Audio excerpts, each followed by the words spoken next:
Tonight, we're following new developments in several major stories. The powerful winter storm set to pummel the Northeast and Mid-Atlantic.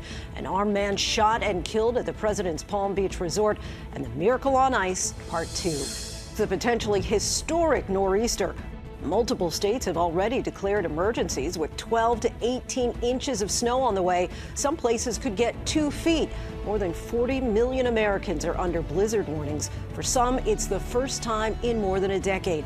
Thousands of flights canceled. Major cities are banning unnecessary travel. New York is sending out teams to bring the homeless indoors. Ginger Z is leading our weather team's coverage. At Mar-a-Lago, where the Secret Service says a man carrying a shotgun and a gas can drove into the secure perimeter overnight.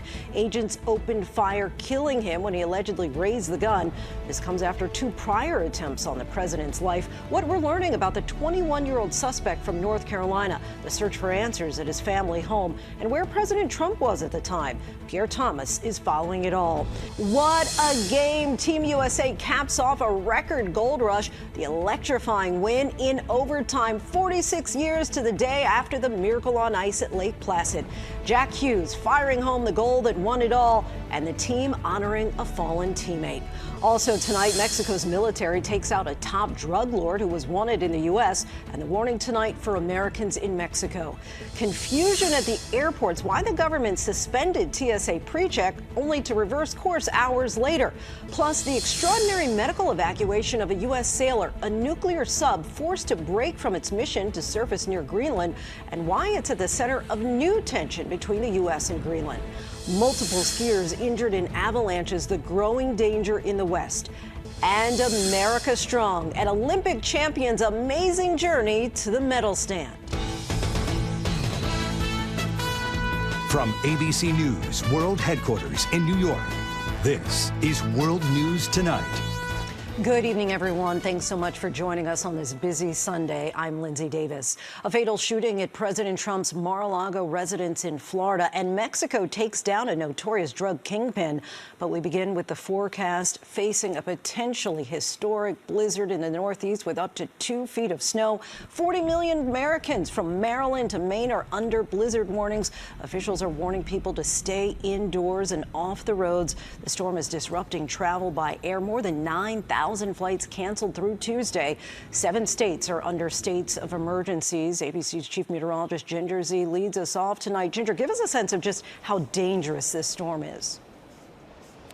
The part that makes this so dangerous, Lindsay, is the combination of the heavy snow plus wind. The wind gusting 50 to even 70 miles per hour. That's what makes visibility go to near zero and makes travel so nearly impossible. Also, just the historic part of it, the state of New Jersey, for example, has not been all in a blizzard warning since 1996. It's really hard to have this many people in a blizzard warning because to reach blizzard conditions is difficult. From Maryland all the way to Bar Harbor, Maine, Boston included, New York City, all of Connecticut, and Rhode Island, we've got a really difficult 24 hours ahead. So it's the heart of it has started. It's actually changing over to snow because it's been a rainy day back in the mid-Atlantic. But now that sun has set, the temperature has dipped to freezing or below, and we're going to keep with those heavy bands of snow. Some of them could have 1 to 3 inch per hour snowfall rates. Those winds will easily gust over 40, in many places 50 to 60 miles per hour. And by tomorrow morning, you see how Philadelphia is starting to wrap up. New York City still going strong through Connecticut up to Rhode Island and Boston.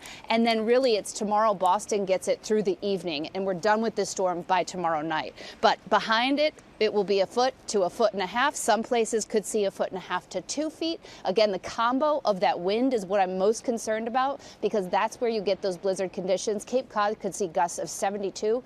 You see the coastal flooding is also a major issue because you've got that low out of the ocean. It's pushing water toward us, and we've got more than 24 hours left to go.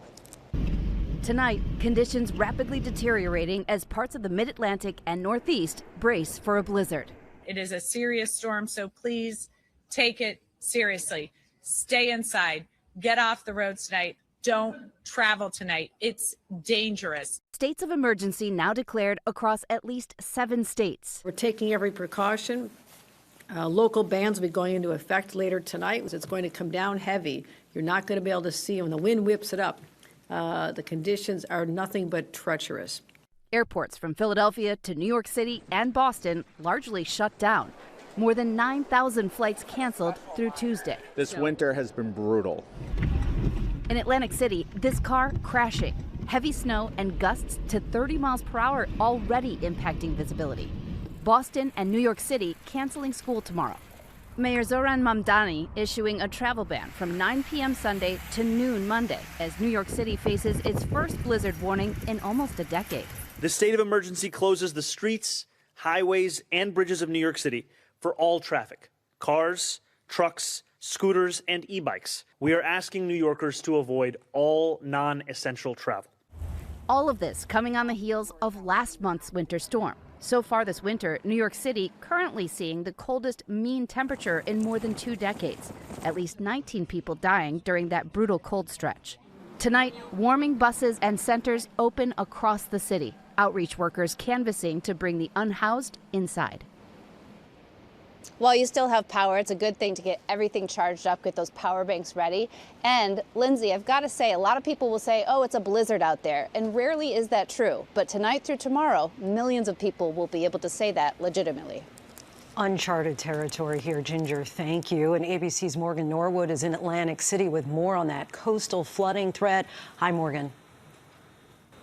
Hi, Lindsay. Yes, this storm is hitting Atlantic City from all sides. We're talking the heavy snow, the rough surf, and of course the strong winds. I mean, look at what it's done to this boardwalk here. Fresh layer of snow, and it continues to accumulate. I also want you to see these waves pounding the shore as the snow essentially replaces the sand on the beach. The city is under a snow emergency tonight, with officials warning of up to 3 feet of coastal flooding during high tide. That's on top of the snow-covered roads more inland. The worst flooding here was during Hurricane Sandy, but since then, beach erosion has made this area even more vulnerable, especially during major storms like this. That's why residents are being told to move their cars to higher ground, clear those emergency routes, and of course stay off the road so crews can respond. But with potential flooding and blinding snow at the same time, officials are warning that these conditions could quickly overwhelm the city. Lindsay? Morgan, thank you. Now to that fatal shooting at President Trump's Mar-a-Lago residence in Florida. Authorities say the suspect was carrying a shotgun and a gas can when he drove into the secure perimeter on Sunday morning, prompting law enforcement officers to open fire when the man raised his gun. The FBI is identifying the suspect as 21-year-old Austin Tucker Martin of North Carolina. He was reported missing by his family on Saturday. Authorities say the weapon was likely purchased by Martin as he made his way to Florida from his North Carolina home. Here's our ABC Chief Justice correspondent Pierre Thomas. Tonight, the FBI and Secret Service urgently trying to determine what caused a young man to allegedly travel from North Carolina to President Trump's Mar-a-Lago estate in Florida and confront law enforcement before being shot and killed.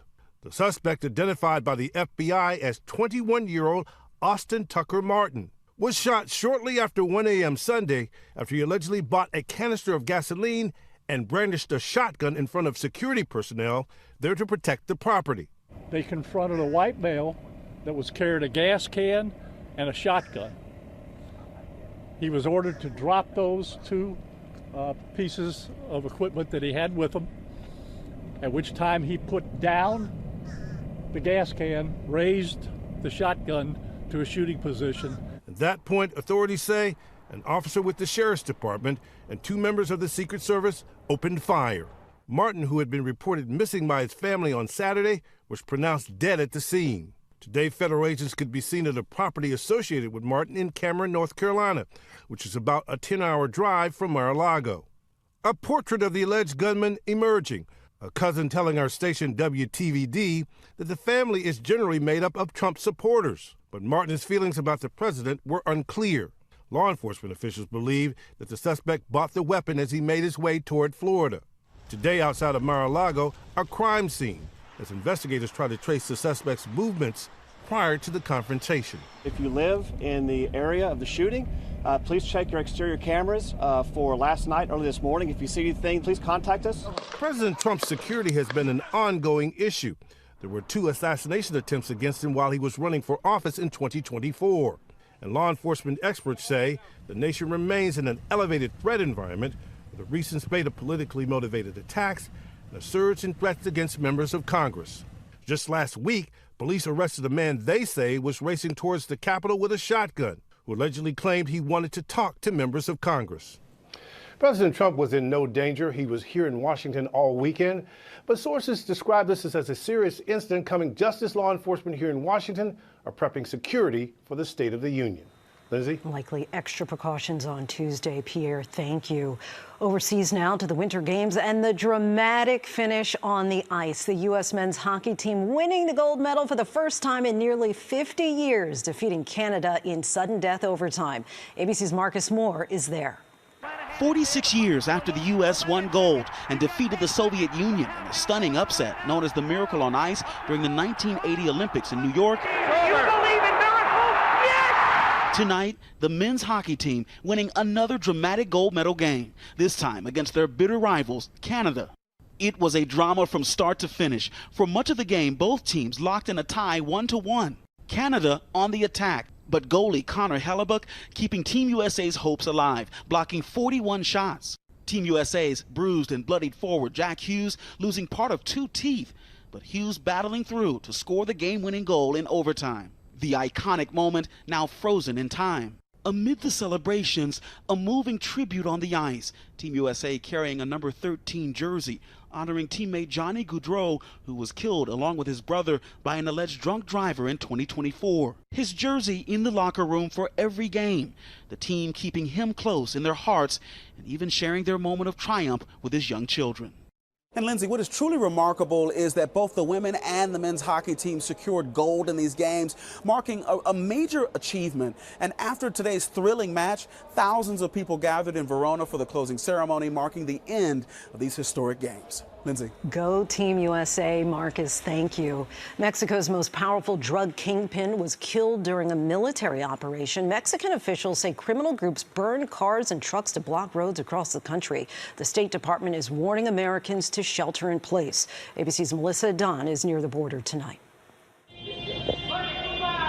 Explosions erupting across Puerto Vallarta tonight. Black smoke seen rising over the resort city on Mexico's Pacific coast. Mexico's military forces launching a daring operation to capture cartel leader Ruben N., known as El Mencho. Multiple cars on fire in the streets. Mexican officials say during their operation, military personnel were attacked. Several cartel members were killed, including El Mencho, the head of the new generation Jalisco cartel, who died while airlifted to a hospital in Mexico City. Mexican authorities say the United States provided complimentary information for their operation. A U.S. defense official telling ABC News Northcom provided information for the raid. The violence forcing the Puerto Vallarta airport to suspend all flights. This stranding many U.S. citizens trying to get home. Yeah, I mean, at first we were like, what's going on? And then, then you find out, hopefully they lift the ban and we're able to go out. Border cities like Tijuana are now reporting criminal activity, and the State Department is telling U.S. citizens in impacted areas in Mexico to shelter in place. Lindsay. Melissa, thank you. President Trump is preparing for the State of the Union. This as the president is facing a 60% disapproval rating in a new ABC News Washington Post Ipsos poll. Here's ABC's senior White House correspondent, Selena Wang.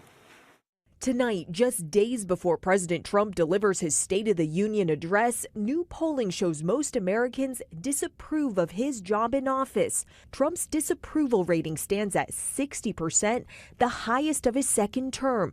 That's according to the latest ABC News Washington Post Ipsos poll. A significant portion of Americans disapprove of how Trump is handling inflation, tariffs, and relations with other countries. And a majority say the president does not have the mental or physical health to effectively serve as president. It comes after the Supreme Court dealt a staggering blow to the president's signature economic policy, declaring most of his sweeping tariffs on foreign imports are illegal. But the president moving swiftly to impose 15% global tariffs under a different legal authority. We found ways to really reconstruct what we're doing. Now it doesn't have the same flexibility, but it gives us very durable tools. Meanwhile, the partial government shutdown dragging on with no end in sight. Democrats are demanding changes to rein in immigration enforcement after the killing of Renee Good and Alex Preddy by federal agents in Minneapolis. We believe that this moment should be used to make dramatic changes to ICE.